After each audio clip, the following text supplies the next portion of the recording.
Assalamualaikum warahmatullahi wabarakatuh. Kembali dengan channel Sinau Hukum Melek Hukum SHMH.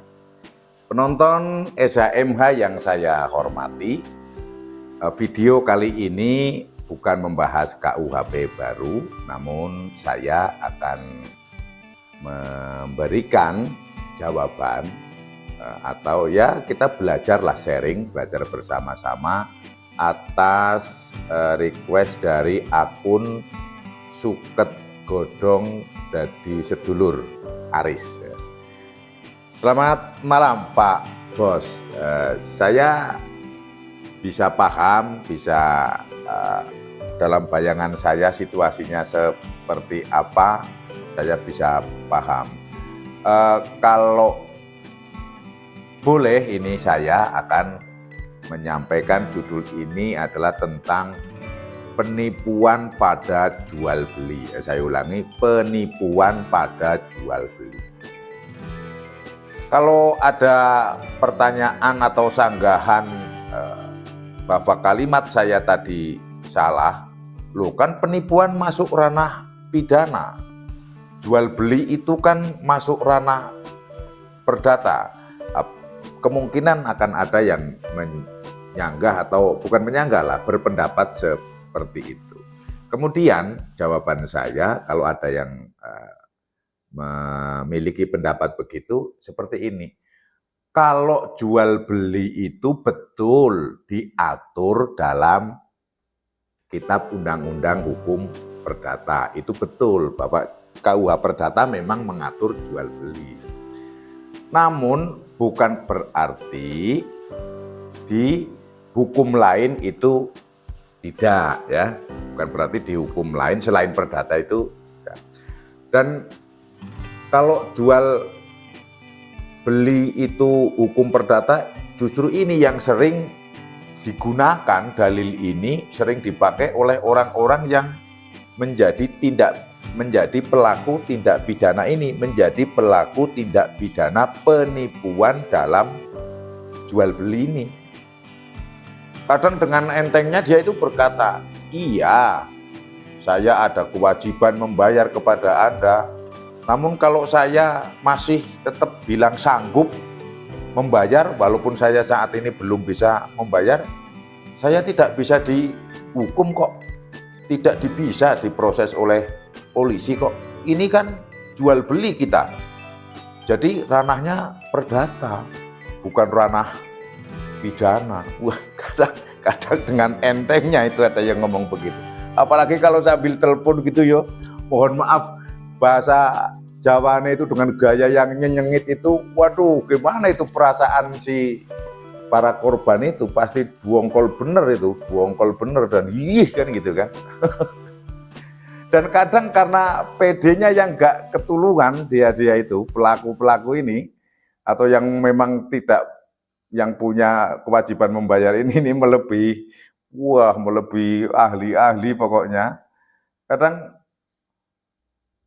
karena melihat kepedeannya, kadang si penjual juga jadi kaget, wah iya ya, ini perdata ya, nanti kalau kita ngurusnya ke ranah perdata ini agak rumit lah, karena kan perdata kan urusan orang per orang kan, berbeda dengan pidana. Kalau perdata kan memang ada biayanya kan gitu kan, ada biayanya. Kalau di pidana kan tidak, karena pidana itu ranah negara melindungi warga negaranya, dan kadang beranggapan prosesnya kalau perdata itu rumit. Sebetulnya sih tidak rumit, hanya mungkin belum biasa dilakukan oleh kita. Namun atas request dari channel Suket Godong Dadi Sedulur tadi, SHMH tentang peristiwa tidak dibayarnya barang yang sudah dikirim ke pembeli, mungkin jumlahnya ratusan juta bahkan mungkin miliaran rupiah, yang hal ini pasti sangat menimbulkan kerugian bagi si penjual, sementara si pelaku dengan tenang-tenang saja, sebab menurut dia itu adalah masuk ranah perdata. Jadi agak santai itu kan, ngerokok aja itu kan. kayak nyepelek gitu kan. Maka saya dalam video ini akan membahasnya dan semoga bisa menjadi pencerahan bagi kita semua, khususnya para penjual barang yang kena tipu oleh para pembeli ini. Saya sampaikan dengan tegas dan tanpa ada keraguan. Saya ulangi, saya sampaikan dengan tegas dan tanpa ada keraguan bahwa hukum pidana atau KUHP mengatur hal tersebut. Jadi negara ini tetap melindungi warga negaranya. Buktinya di dalam KUHP mengatur hal tersebut.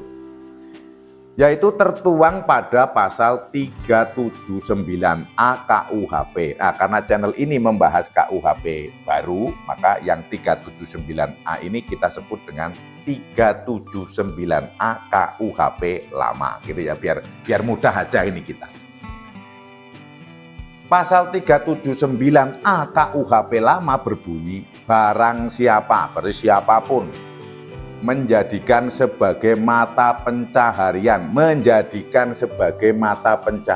golek duit untuk mencari uang, untuk mencari keuntungan, atau kebiasaannya, ya memang kebiasaannya begitu, berulang-ulang, itu namanya kebiasaan. Untuk membeli barang. Nah, untuk membeli barang dengan maksud supaya tanpa membayar seluruhnya, memastikan penguasaan terhadap barang-barang itu untuk dirinya sendiri, diri si pelaku ini, diri si pembeli, atau maupun orang lain.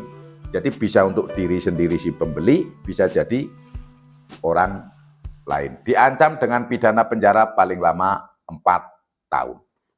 Nah, kita bedah unsur ini. Barang siapa? Ini ya, siapa barang siapa dalam unsur 37? Ya si pembeli itu. Dia masuk memenuhi unsur barang siapanya. Sebagai mata pencaharian, ya sebagai profesinya. Sebagai dia mendapatkan hasil untuk kehidupan sehari-hari, misalnya pedagang pakaian, pedagang cabai, atau pedagang apalah lainnya, itu namanya pencaharian. Atau karena kebiasaan. Nah, kebiasaan dalam hukum pidana, dalam prakteknya seringnya cukup adanya 2 kali kejadian. Jadi 2 kali kejadian itu sudah masuk unsur kebiasaan. Kalau 1 kali masih belum, tapi 2 kali atau lebih. Bagaimana kalau lebih? Wah, ya sudah sangat-sangat cukup untuk membuktikan bahwa itu adalah merupakan kebiasaan. Kebiasaannya siapa? Yo kebiasaannya si pembeli ini menipu, kan seperti itu. Membeli barang itu, oh ya Pak, tolong saya beli sekian ton, saya beli sekian PCS, saya beli sekian pakaian, sekian kodi, tolong dikirim ke sini ya, kan seperti itu. Itu membeli berarti ada transaksi jual beli. Misalnya yang barang, barang itu tadi, pakaian masuk barang, cabai masuk barang, kelapa masuk barang, kasur, mobil, motor, banyaklah barang itu. Jadi saya pikir untuk barang tidak perlu saya bahas di video ini supaya mengingat durasinya. Dengan maksud tanpa membayar seluruhnya. Lah ini, dengan maksud tanpa membayar seluruhnya. Jadi dalam membeli barang ini sudah ada maksud dia itu. Tidak akan membayar lunas. Pokoknya rembung saja beli, tolong kirim. Tapi dalam benaknya memang sudah ada niatan tidak akan membayar barang itu. Atau tidak akan melunasi barang itu. Kemudian timbul pertanyaan, loh ada maksud, ada niat, itu kan ada di dalam hati, ada di dalam pikiran dia. Bagaimana ini dibuktikan? Kan di dalam hati susah, sebenarnya tidak sulit membuktikan hal ini. Kan apa yang ada di dalam hati seseorang bisa dilihat dari tindakan fisiknya. Kan, dan ini mudah ini, contoh lah ya, mohon laki-laki itu lihat cewek cantik itu kan lirik, senyum, itu kan pasti di dalam hatinya sudah bisa diterba, oh naksir, kan seperti itu. Kemudian ada orang ketemu lagi jealous, menjap, memalingkan muka, itu kan sudah bisa ditebak.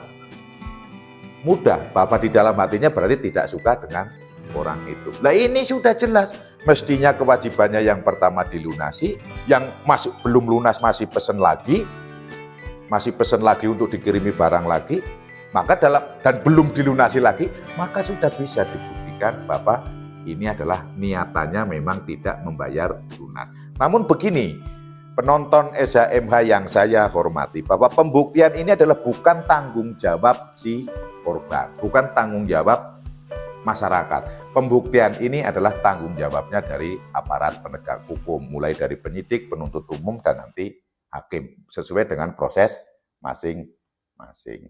Jadi, untuk membuktikan niat tadi, pasti akan dikaitkan dengan kenyataan fisiknya. Kenyataannya kan tidak melunasi, padahal sudah lebih dari 2 kali. Maka sangat patut diduga bahwa maksudnya itu memang membeli namun berniat tidak akan membayar seluruhnya, tidak akan melunasinya. Dan untuk barang yang dibeli tadi, itu bisa untuk diri si pembeli sendiri ataupun untuk orang lain. Kalau untuk orang lain ya yang memesan itu pembeli tapi suruh ngirim kepada si A, si B, si C, seperti itulah. Nah, dalam praktek ini ada 2 pendapat hukum tentang kebiasaan yang tadi di atas saya sampaikan. Ada yang berpendapat korbannya cukup 1, namun transaksinya lebih dari 2. Ini sudah memenuhi unsur kebiasaan. Namun ada yang berpendapat korbannya 2, minimal 2, walaupun transaksinya 1 kali. Ini memenuhi unsur kebiasaan tadi. Kebiasaan lah, berulang kali itu kebiasaan. Namun saya kira ini mudah kalau untuk mau membutuhkan yang 2 orang. Bahkan kalau tipe-tipe pelaku seperti ini kebanyakannya korbannya pasti lebih dari orang. Banyak korbannya. Nah, cari korban lain, maka terpenuhilah pasal 379A KUHP lama. Jadi, kepada penonton channel SHMH, penjual yang menjadi korban atau perkataan bahwa jual beli kok murni perdata, mudahan video SHMH kali ini dapat membantu Pak Bos, Ibu Bos semuanya. Intinya, ada di pasal 379A KUHP lama. Dan itu dapat diproses secara pidana. Tentunya dipersilahkan monggo melaporkan ke penyidik Polri di tempat Anda berdiam. Mudah-mudahan video kali ini tentang jual beli, tentang penipuan dalam jual beli yang diatur pada pasal 379A KUHP lama dapat bermanfaat bagi kita semua. Apabila ada salah kata dari saya, mohon dimaafkan.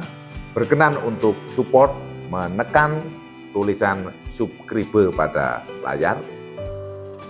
Dan silahkan dinantikan video selanjutnya dari channel SHMH. Sinau hukum, melek hukum. Akhir kata, wabillahi taufiq wal hidayah. Wassalamualaikum warahmatullahi wabarakatuh. Terima kasih.